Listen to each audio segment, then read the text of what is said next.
You're listening to In Pursuit of Community with Elevate Branson. This episode is brought to you by Neighbors Hub. Great food for a great cause. Enjoy made-to-order personal pizzas and fresh chopped salads every Monday through Friday from 11 a.m. to 2 p.m., located at 310 Gretna Road, Branson, Missouri. Dine in for excellent food and know that you're supporting an excellent cause. All proceeds generated through Neighbors Hub directly support Elevate Branson programs and services. I'm Brian Stallings, the CEO and co-founder of Elevate Branson, and today I'm going to be talking about the three economic classes that make up our world economy.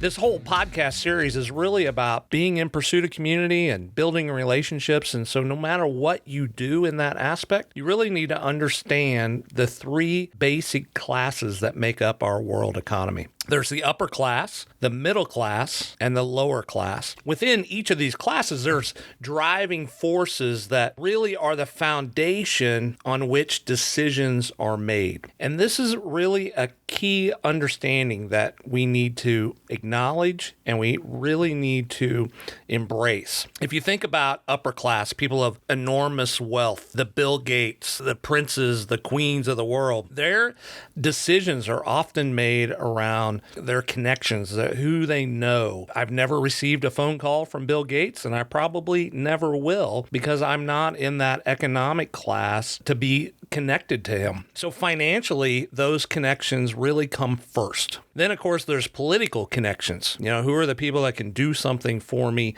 And does my money help influence that?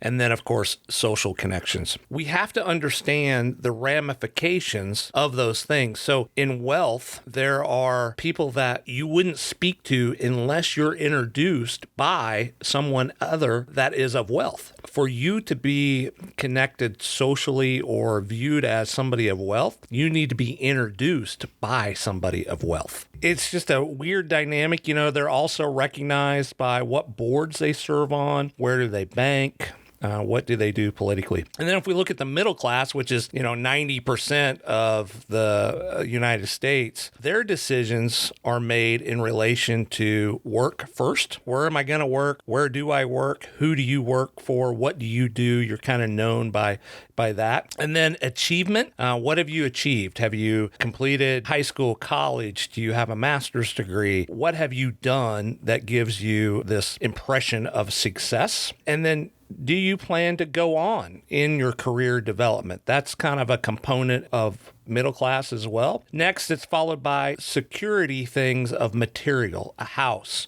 a car, do you own a boat, those types of things. And then we look at lower class, or oftentimes it's called poverty class. One of the driving forces in poverty class is survival. And so the first thing about poverty is, can I make it through today? To make it through it today, I need to be in relationship with others. Oftentimes, the people I'm connected to are my lifeline of getting through the day. Does Bob own a truck? I need to know Bob so that I can have a ride to the social service office.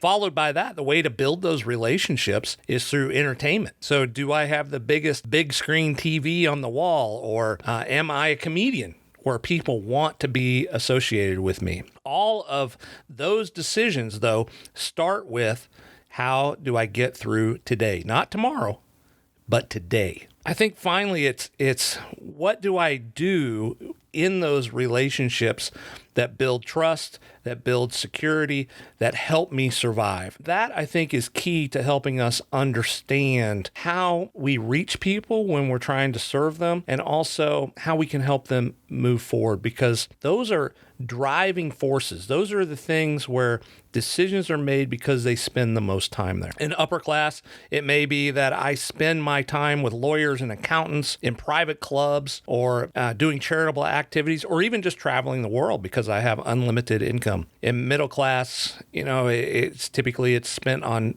kids' activities, going to ball games, football games, it may be even my mental and physical health. I have the resources to be able to go to the gym or go see a counselor, or certainly focus on my career. Lower class or poverty, I spend a large majority of my time at a social service office, or maybe the courthouse, or navigating the criminal justice system, or I'm focused on trying to get from point A to point B because there's a lack of public transportation. How do I find rides? Or how do I afford a ride if there is no public transportation? Another key component that's kind of a driving force in the poverty class is, especially for men, is being able to physically fight or have somebody at least in your life that can do that for you. Typically, we will see women that have multiple kids from different dads because they're the protector. The dad's the protector, the man in the relationship. And so he will often fight, which then could end up leading to incarceration. And so then the next guy comes in to be the protector. In middle class, though, we use tools such as communication and things to negotiate our conflict instead of our fists. And so we're able to problem solve and communicate our feelings in a way to be able to lower the intensity of a conflict. But in poverty, that's not what happens. And if you do that, you're highly disrespected. Another major differences among the classes is how the world really defines them. We don't see much blending of the classes. I mean, you don't see many wealthy people that will hang out with people in lower class, and you don't see many middle class hanging out with many people in wealth. You kind of get in these silos of these classes. And so for you to be successful in helping others or navigating these classes, you need to understand each one of them and how they operate. Wealthy individuals will view the international scene as their world. Oftentimes, we get focused in on where we live as individuals. A wealthy person is going to look at the whole world landscape. They have just a wider view of things, and they're more interconnected in how their own decisions will impact their lives across the world. Many of us, middle class, myself included, we really have more of a national picture. We see things just from a U.S. perspective oftentimes, and even though we may watch world news, we don't understand the impact of those world events on our life, or especially if there's any immediate interaction. But upper class, to be introduced or accepted, you must have somebody that is already approved in that group to introduce you, like we talked about earlier, and especially on the world level if you want to be an international traveler. If you stand back and don't introduce yourself in the middle class world, well, you can kind of be viewed as an introvert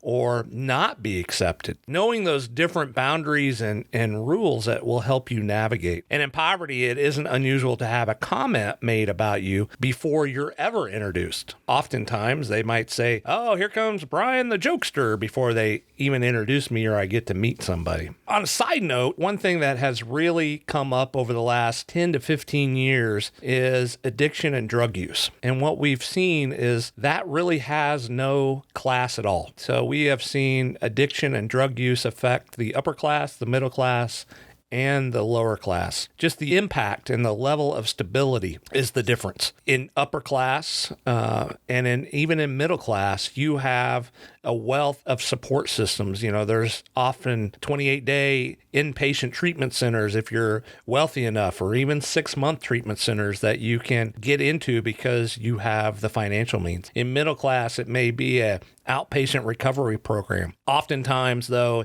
in lower class or poverty class, it is really difficult to find the resources to address that addiction. I think the biggest thing on this is really trying to understand how to navigate it. When we started a church back in 2012, our intent was to have many people from lower class or poverty class begin to attend church, but be mentored by middle class individuals that went to church. We found that that was very difficult because of the different rules. We'll talk about those in a future podcast, but we call them hidden rules that often organically happen in those classes. For instance, one would be typically in middle class, you understand you put your phone on vibrate or silent so it doesn't ring. In poverty class, you may easily answer your phone and put it on speaker and have a full conversation during the middle of church, because that's a hidden rule from middle class that poverty class doesn't understand. What we found was when you start mixing those classes, those hidden rules are often annoyances to the other class. So if you have a person of poverty class who does do that, answer their phone and put it on speakerphone and have a full-blown conversation, somebody from middle class gets annoyed by that because the person in lower class didn't understand that hidden rule that you don't do that. It makes it very difficult oftentimes to blend the classes, but to ever escape from lower class or even from middle class, to move from one class to another, you have to understand each of those classes' hidden rules and how to navigate those. In our community here, there is definitely a very clear distinction between classes. Oftentimes, we'll have middle class volunteers that serve with us and go out each week. They have their eyes open to how lower class is living and some of the obstacles that they face, but they would never have seen those if they hadn't come with us. And so we have very little overlap in our classes in our area. And what's interesting about the classes of upper, middle, and lower is that they're all relative, right? We basically know our own poverty or wealth only in relationship to those around us. So when I'm around my middle class friends, I don't understand people of wealth. I don't understand people of poverty. And so therefore, to move from one of those classes or values for a period of time, we have to break relationship. If I wanted to move into a upper class, all of a sudden I've won the lottery and I want to understand how people of wealth operate, and I want to be socially connected to people of wealth, I've got to break relationship with people in my middle class circle. Now, I don't have to do that forever, but I've got to do it long enough to establish my relationships in the upper class. And so oftentimes we look at folks in poverty and we want them to act like people in middle class. So when we do that, we're actually saying you have to leave all of your friends, all of your family for a short period of time to understand middle class. That's a big ask for a lot of people. Again, these relationships can be resumed at a later time, but there has to be a period of time in which the old relationships are broken. Sometimes even when you do that, they're very offended by that, and you could actually permanently break those relationships. The only way that one person can leave. There's 4 reasons that people do leave poverty. And 1, it's too painful to stay. Right? Life has just gotten so painfully hard that they've got to make a decision. They've got to move somewhere.